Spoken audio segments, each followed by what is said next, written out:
चुड़ैल से शादी करने को उतारू। यह एक सत्य और आंखों देखी घटना है। हमारा गांव गोंडा जिले में पड़ता है। यह उस समय की बात है जब गांव में 18-19 साल की उम्र में सब लड़कों की शादी हो जाती थी। उनमें से एक मेरा मित्र रमाकांत भी है। उसकी शादी 3 साल पहले हो चुकी थी और अब उसका गौना भी आ गया था। उसकी बीवी बहुत निडर थी। इसको मैं निडर इसलिए बता रहा हूँ कि उसकी निडरता एक दिन बहुत भारी पड़ गई थी।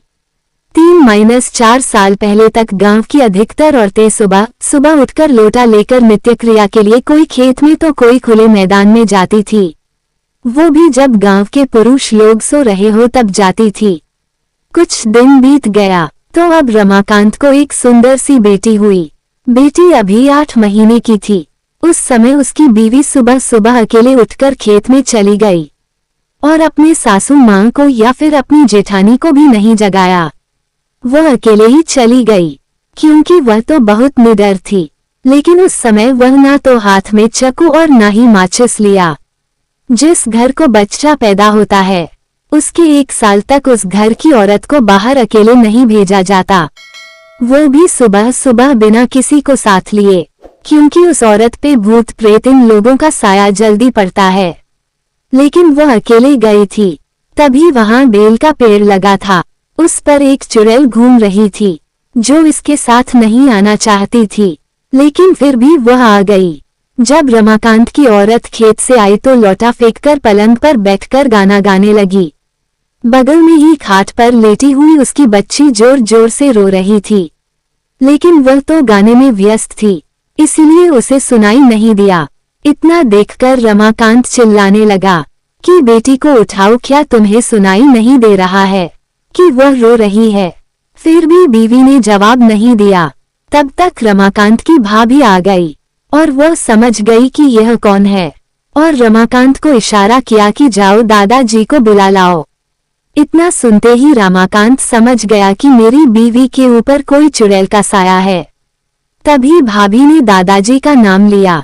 तब तो रमाकांत पलंग पर बैठकर दादागिरी झाड़ने लगा और बोला कि तुम कौन हो, यहाँ पर क्यों आई हो, क्या तुम मुझसे शादी करना चाहती हो?